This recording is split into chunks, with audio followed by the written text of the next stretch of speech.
Hello, and welcome to The Giants Next Door, where we speak with the leaders shaping Australia's future through deeper engagement with Asia. Here we talk with some of the country's key business figures about their relationship with Asia and hearing their insights and reflections on what it takes to lead, build and succeed in the region.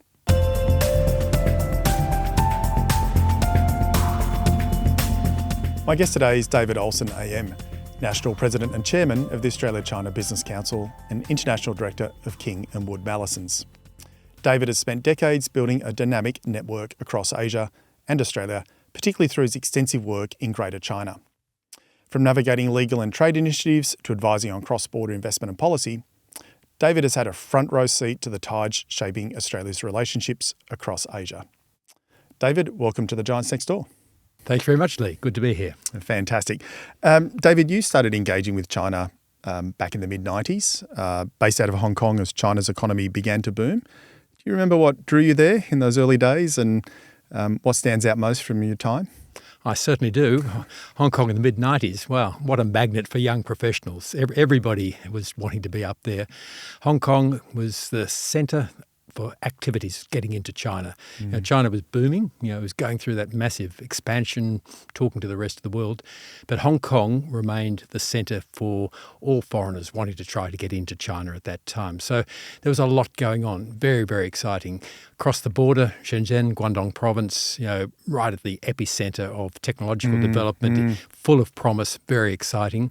And really from my perspective, as somebody that was, had spent a long time in Australia, but also travelled internationally, I could see the gravity of economic gravity sort of shifting from the west to the east, and certainly around Hong Kong provided some really interesting opportunities to be engaged. But at the same time, there was also the looming handover. 1997 was not that far away. There was uncertainty, but there was also a sense of optimism because with change came opportunity. And I think for a lot of the work that I was doing as a young lawyer at the time, things had to be restructured. People had to prepare for new opportunities, to prepare for, exciting things. So I was delighted to be up there. Personally, for me, I've always sort of enjoyed just the cut and thrust of new markets and seeing things develop. But I just intuitively felt that being in Hong Kong was the right place to be at that point in time. That sense of boom and being there at the right time, is there a moment or a memory that stands out where you said, yes, there's something special happening here? Well, I think, the moment you step off the plane in Hong Kong, it's special. Coming from Australia, it's a wonderful place to live. But you land in Kai Tak, there's the hustle and bustle, the grittiness of Hong Kong at that time. But what I think excited me was just the fact that it was an environment in which I felt quite comfortable. As a lawyer, the rule of law was there. There were amazingly strong institutions, financial institutions. The infrastructure was really strong. And there was a large international community. And there was a sense of excitement about it all. Every person you spoke to had a different story to tell. They'd come from different backgrounds. And so that I think was the driving sense of when I arrived of what it was all about. So you mentioned the familiar rule of law. So what felt the same and then what felt different when you were operating there? Well, initially, before the handover, the rule of law, and particularly based on the English common law system and, with some codification, was quite comparable to the sort of the legal system that I'd been familiar with in Australia. So that was comfortable in a sense. It was also emerging. There were still developments going on, and one felt that there was the opportunity to participate in the development of those laws as they took place. At that point, there was no discussion at the time around the Greater Bay Area. There wasn't even a concept. So we really looked at the laws of the mainland as quite different, quite foreign, but Hong Kong was comfortable. So that was what excited me. But also the potential for bringing about some change in those areas was quite interesting as well. And then can you share with us that sense of what was across the border and were Chinese business folk coming into Hong Kong and that was the place to transact and exchange and do business, East meets West type exchanges? Or to what extent were you crossing into China and doing, having engagements there? Yeah. Well, it was interesting that we take it for granted that it's easy to cross the border these days. In those days, it wasn't that easy. You had to line up, go across the train station, passports across the bridge. So it was quite a difficult process. You had to be sponsored in at that time. So there wasn't that free flow of commerce that we take for granted today. Most of my interactions at that point of time were actually in Shanghai or Beijing, because Beijing was the center of all things important in China. If you're investing in China, you've got to go see the regulators up there, seek their permission for funds to come out. All the big SOEs were based in Beijing. So that was where I spent most of my early travel. Shanghai, on the other hand, provided that opportunity to talk to the financial side of things. So the Shanghai Stock Exchange was starting to develop. They hadn't yet at that stage developed the free trade zone for financial services in Shanghai, but it was emerging, and one could sense that there was opportunity there. So they were the two main points of contact in the mainland. Shenzhen still developing. You could stand on the top of the peak in Hong Kong and literally look across and see some of the skyscrapers starting to emerge up over the mountains, up over the new territories. So there was a sense that something was happening, but you couldn't quite touch it because it was just that little bit too far away and a bit too hard to get to. What about some of those early cultural experiences? Beijing, Shanghai. Are there any moments that stood out for you in terms of, operating in a different environment? Well, after having spent some time in Hong Kong, I then actually moved up to Beijing. So I spent 5 or 6 years up in Beijing. So that was a cultural immersion experience at the highest level. As a foreigner going up there in those early days, that stage was the early 2000s, foreigners were very welcome, particularly the professionals. There were plenty of opportunities to engage with Chinese companies. And many of these companies and their executives were keen to get to know you a bit better. So I had many trips up to the Great Wall of China, camping for a few nights, walking along the Great Wall, traveling into on a hard train, into the west a little bit more, just to experience what a village would look like. And that was relatively easy at that time. So those experiences, and particularly around Beijing, which is just such a cultural mecca, it's for anyone interested in the development of a civilization, art and culture and language, it was just a wonderful place to be. And you use the word easy. Easy in terms of accessibility? I mean, it was just... It wasn't accessibility.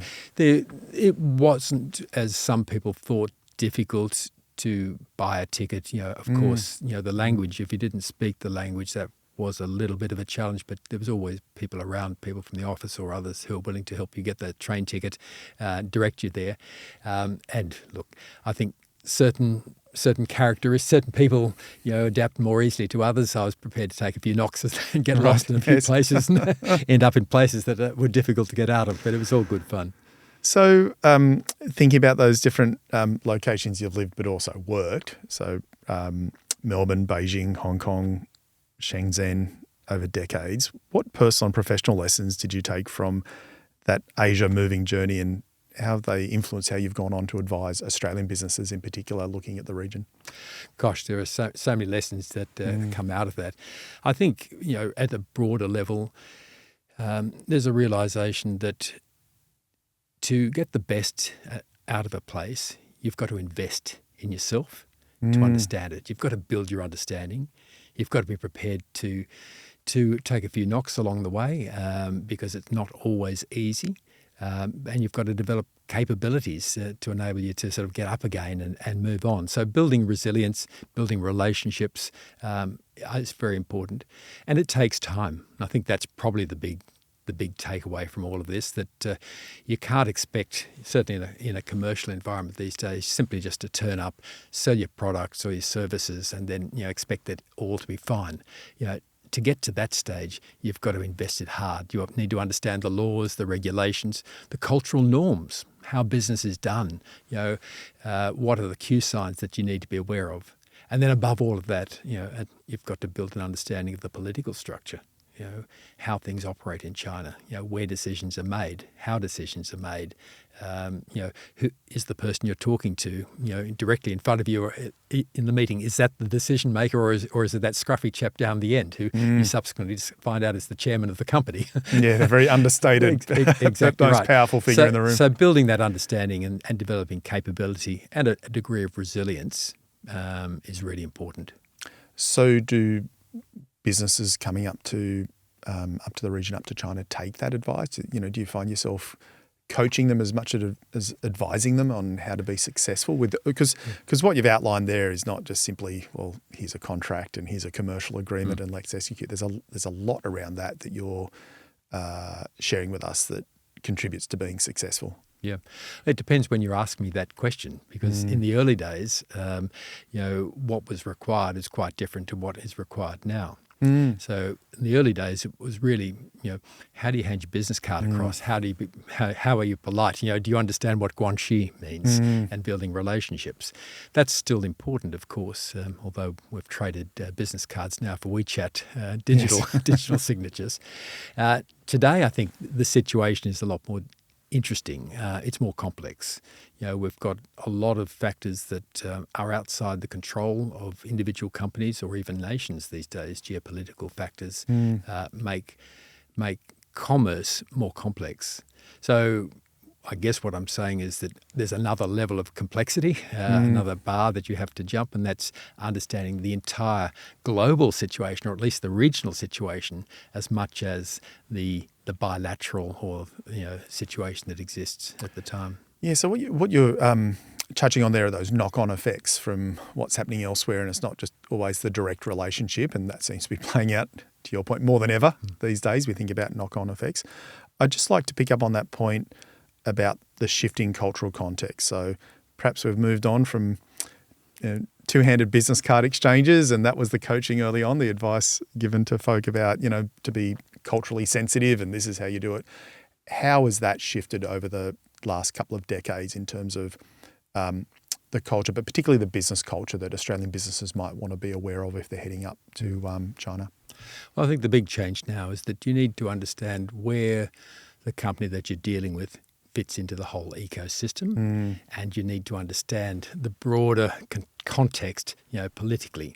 So it's no longer sufficient just to have a great product or a great service, because for one, there are many other countries and companies in the world that are competing for the same market, the same 1.34 billion people. People see that and they've all got great products. So you've got to differentiate yourself. And you've also got to be able to survive in the longer term, because it takes time and effort and money to get there in the first place. So that requires a deeper understanding of the entire decision-making process, the legal situation, understanding what are China's priorities, what does it regard as being important these days, what does dual circulation mean, what does building resilience in that context mean. So there's a lot more work required. China makes it easy, of course, because they give you a 5-year plan. And, I think we wish in many respects we had that sort of longevity in our planning here in Australia. But a deep analysis of that plan, or even a superficial analysis of that plan, will give you a good understanding as to what China's priorities are. So good health is hugely important. The environment is hugely important. Moving up the manufacturing chain in terms of complexity, being a leader in the new technologies of the world ahead. If you understand that with a degree of sophistication and continue to ask questions about that, then you get your guidelines, your signals as to how your product or service might fit into that environment. Will it succeed? Well, if it's competing head-to-head with a Chinese company, that might be tough. But if it's an area that's a priority for China and they want to grow and expand and get more access to more international expertise, then you might be actually fine. So they're the sort of issues that you need to focus on now, more so than in the past. And that paints a really good picture of the type of change that's happened over many years, decades. I'm also interested then in the change in the economic profile of China. And I'm thinking about the rise of the consumer class. So China is the factory of the world and the supplier to the world, but now we're seeing a lot of conversations about demand in China. where it's growing, but also then when it hits speed bumps and the challenges that creates and the ripple effects. Can you just talk us through some aspects of how that economic profile has changed and what it's like, again, being on the ground there and seeing that consumer demand? Yeah, well, the consumer demand is quite extraordinary. 1.4 billion odd people, all of whom need the basic goods and services. But you've got a very significant component of that 1.4 billion who are now much, much wealthier than they were a few decades ago. And even though China has slowed down economically in the last few years, there is a very strong and vibrant consumer section. People have aspirations. They want a good life. They want to eat fine food. They want to drink fine wine. They want good medical services. They want good health outcomes. They want to be able to travel. They want education. So all the things that we aspire to and largely achieve in our society are now things that are taken for granted in the vast parts of China. And in the larger cities, the Tier 1, Tier 2, and even some of the Tier 3 cities, which are still massive economic zones in their own right, the demand continues to rise. Now, it's been tempered in recent times by the slowdown in the economy. People are more concerned. They're putting more dollars in their pockets and saving it for a rainy day. But by and large, the social contract that exists between the government and the people about continuing to deliver a better quality of life year in, year out is continuing to prevail. And on top of that, despite the difficulties we've just talked about, there's a sense of great pride within China about how things have developed. China's put the spaceships into space. They're the first in this and that. They've got the best renewable energy system in the world, the best train lines. So they're very justifiably proud of what they're doing. So that sense of confidence plays through into how people think about products and services. And when you're more confident in your own future, then you're more willing to buy. So we've seen a lot of growth in demand for the products that we supply from Australia, high quality products and services, and that's provided huge opportunities for many, many Australian companies. We often think about our goods exports to China, and they do underpin a lot of Australia's exports globally. So certainly commodities, but food and agriculture is, and you talked about the demand as people want to, eat more protein and drink good wine and all of the things that go with it. I am interested in the uptake of services. So you've talked about education, healthcare, might be digital, professional services around architecture, these types of things. Do you see inroads being made by Australian firms into all of those sectors, or is there missed opportunities? How would you characterise that? I think both of that. There's inroads being made, and some companies are very successful. There are also many, many missed opportunities. But I think you have to be realistic. We're a small nation, and of our nation, it's only a small percentage of our exporters and innovative companies are actually operating in China. There are in many other countries as well. So, but those that are there tend to have done their homework and do very well. If to give examples, Cochlear, in the medtech space, it's the poster child of in that sector. What they're doing is absolutely fantastic. They've got a brilliant product which enables remedies hearing loss for both young and old folk. They've tied that into now manufacturing in China. They've worked hard on getting their regulations. They do training of staff in China, so they're tying in with jobs and opportunity in China. And now their market share is continuing to grow. I think they're now the second largest, if not the largest, supplier of hearing implants in China. So that's quite remarkable. So they've done very well. Other areas, if you take in agriculture, in the food and wine space, Treasury Wines, and Australian wines more broadly, the demand for the high quality products has boomed again after the difficult times we've had over the last few years. People are now buying Australian products because they're good.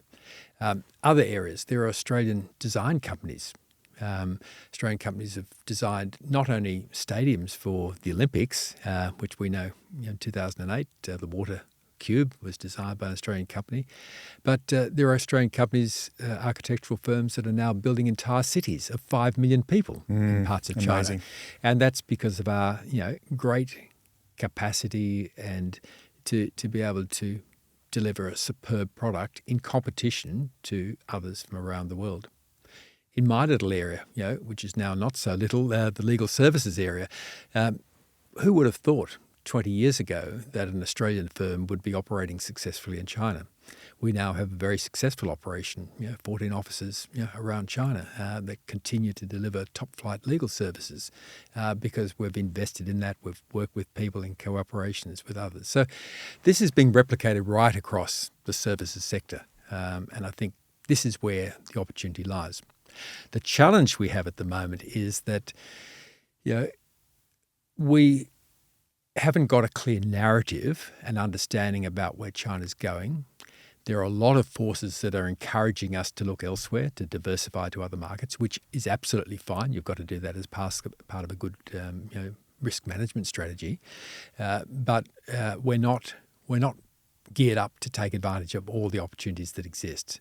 And that's why we need help on the ground. The Australian Trade Commission and all our trade officers from our states and territories around Australia, provide a terrific service on the ground in terms of helping to identify the opportunities, to do some of the hard legwork, so that the Australian companies can then take advantage of that and run with it themselves. Yeah, so you've spoken about some amazing trailblazing that's taken place. So there must be some very cleared paths towards taking goods and services to China. You've commented on the narrative, though, that there's a which creates some hesitation, and then businesses, sometimes think, well, is this the right time to go, or what's changed? I would like to understand, just you referenced COVID as well. After COVID, did things come back as normal, or did they come back different in terms of how Australian businesses have been exporting to China? So I'm thinking about, for wine exports to Australia, did it come back the same way, or did it come back different? Well, of course, we had a couple of issues there. We had COVID, so 4 years almost, where it was impossible to get to China, and for goods and services to be delivered. Of course, some was going through e-commerce channels and didn't require physical presence, but by and large, Australian companies weren't operating on the ground in China, and many of the Australians that were up there actually left during that time. So there was nobody on the ground you could talk to get things done. So that was quite difficult. Then also, of course, we had the difficult times with the trade barriers imposed by China, which were quite unreasonable. And that left a sour taste in the minds of many Australian companies. And they took advice from government and just made their own calls as well, and diversified to other markets. So post-COVID, you had the fact that you hadn't been there for a number of years, and you also had this lingering concern about, well, what if this happens again? I can't overcommit to the China market. So it's taken some time to get back to a sort of a more normal environment. I would say that, and I haven't seen the stats around this precisely, but I don't think we're back to the levels we were before in total. There are some sectors where we're doing very well because it's absolutely aligned with China's domestic priorities, and they need the goods and services. But there are others where it's more discretionary, and so there's less opportunity to go back into those spaces, and particularly where a lot of Chinese companies themselves have become far more competitive in their own right. What's also changed is tying in with this point about feeling good about the nation and feeling proud about China's achievements. There's now a little bit of a trend on the consumer side to actually start favouring Chinese-produced goods. So in the past, a lot of those were seen as second tier compared to international product. Now, many Chinese products are genuinely, premium products, and they're also attracting the domestic Chinese market.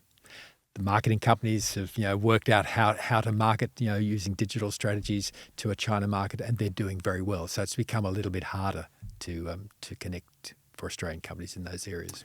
Yeah, that's interesting. It's, I think a lot of Chinese firms have worked really hard on the quality aspect of what they do.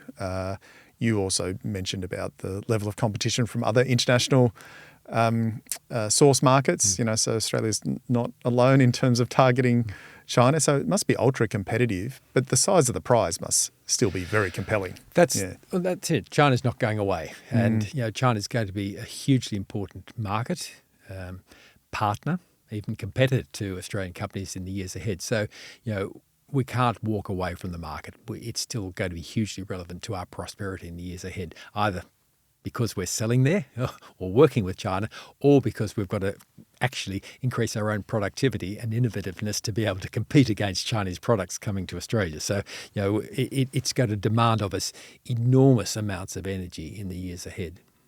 Yeah, that's a very, very timely insight, David. I'm very interested in your role as ACBC National President.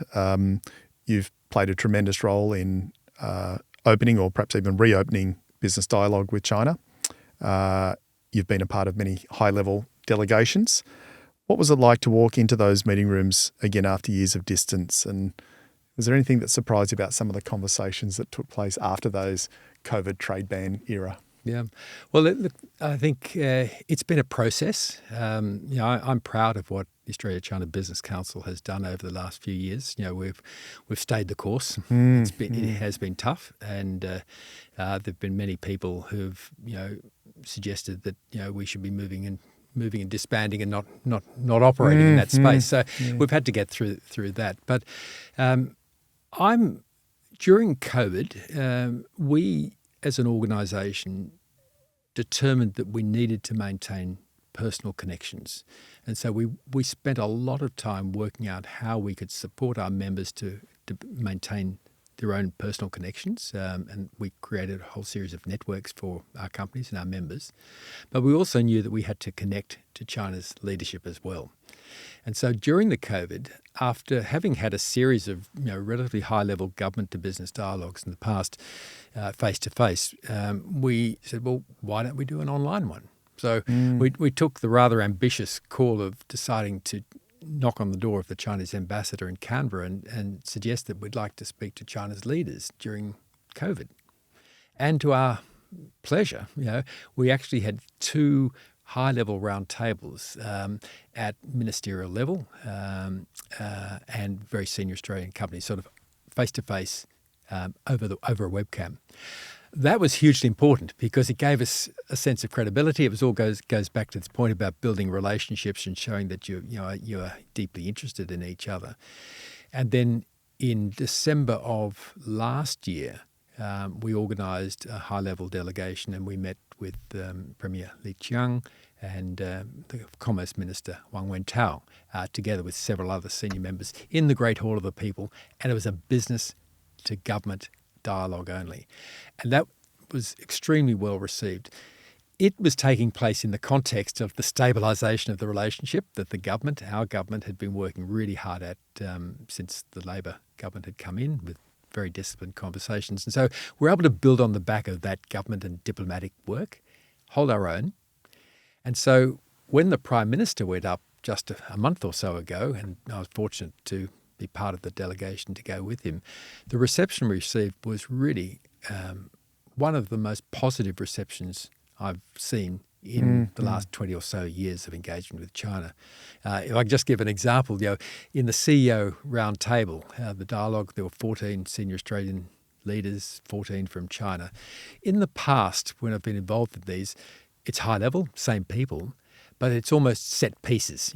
Here's my top 5 minutes, and you have your 5 minutes, and you shake hands and walk out of the room. Well, this time, 3 hours of dialogue, speeches, opportunity to ask questions, and then with a very well curated program organised by DFAT and the diplomatic post in Beijing, we then had private dinner in the Great Hall of the People with those same delegates. So I had on my right-hand side, for example, the founder of BYD, and on my left-hand side, the chairman of Bank of China. And we had an hour and a half together. And each of the 14 Australian delegates was paired off in a similar way around the room. Prime Minister was there, the Premier was there as well. It was a very relaxed atmosphere. Now, it's a long-winded way of answering your question, Lee, but what's changed, I think, now is that there's a real sense that we're in this together. There's a genuine sense of partnership. We know that we can't do everything. The government's mantra of cooperate where you can, disagree where we must, act in our national interests. That's been played out very well. Chinese understand it. They know there are things we can't do. So these leaders are now saying, well, we've got the top-level imprimatur to come together. We want to talk. What can we talk about? We must talk with purpose and partnership. So the areas we can now talk about, which are quite safe, are decarbonisation, the green economy, health, welfare, health products, all those sorts of areas. So the conversations are now live and vibrant, and I can see that there's going to be a lot of commercial activity that will flow directly from this. And while we cannot assume that it's going to be a smooth road going ahead and there can always be some issues that we'll need to manage, I sense that the commonality of purpose, working to decarbonise the steel sector, decarbonise the world, things like that, will hold us in good stead for the many years ahead. That's very interesting. We talked about stabilisation. We hear that the phase of stabilisation that we've had in the relationship. I think a lot of folk are searching for a more elegant term than post-stabilisation. But is that how you'd characterise post-stabilisation, the nature of the relationship heading forward? Each side characterises this slightly differently. Yeah. I think from the Australian government's point of view, we are in a process of stabilising our relationship, that it's an ongoing process. The China side, I think, are keen to see more ambition in what we do, but I think we've actually stepped up quite considerably in some of the activities we're doing. So I would actually say we're entering a new era of a more stabilised relationship.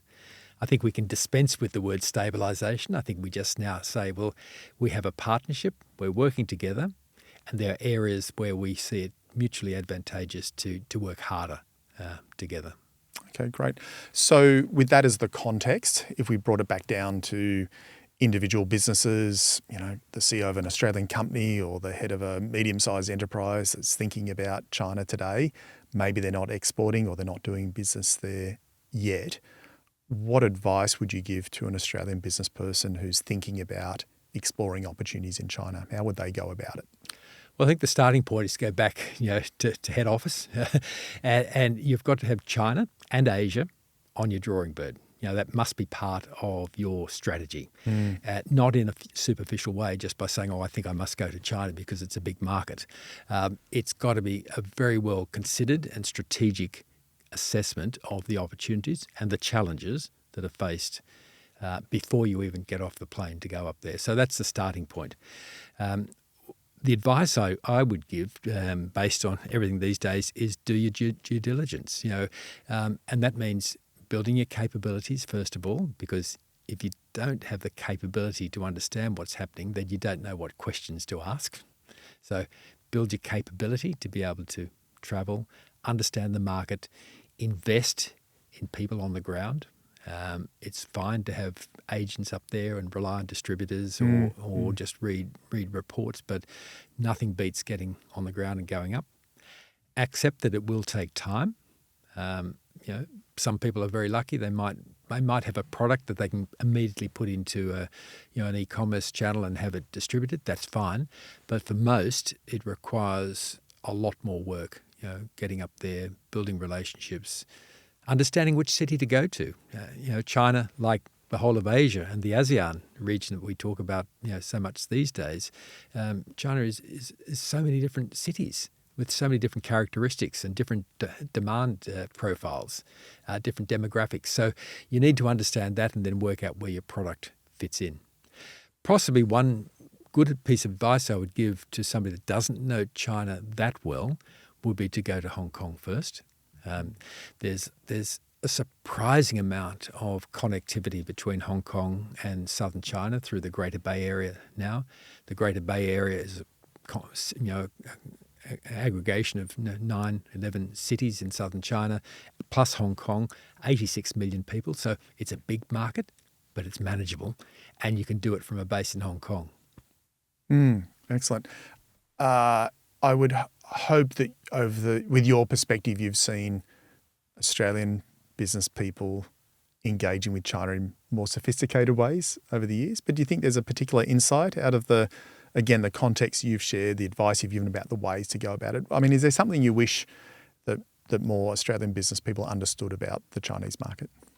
I think a takeaway is that it's a market that you can succeed in.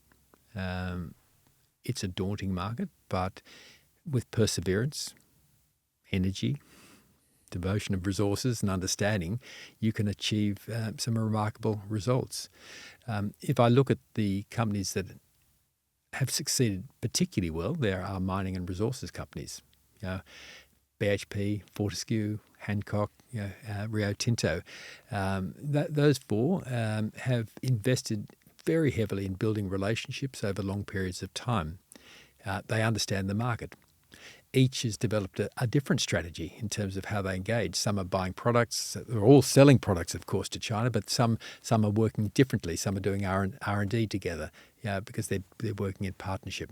So I think the takeaway from that is that the successful companies take time, and you've got to continue to think about who you're working with and view them as a partner rather than just as another competitor or a customer for your goods. David, thank you so much for your time today. I've really appreciated the way you've provided contemporary insights into where China's at today and some really useful advice for Australian businesses. Thank you so much for joining us on The Giants Next Door. Thank you very much, Lee. I enjoyed it very much. Thanks for tuning in to The Giants Next Door. If this conversation sparked something in you, be sure to follow the show and share it with others who are thinking seriously about Australia's future in Asia. Thanks for listening, and we'll see you next time.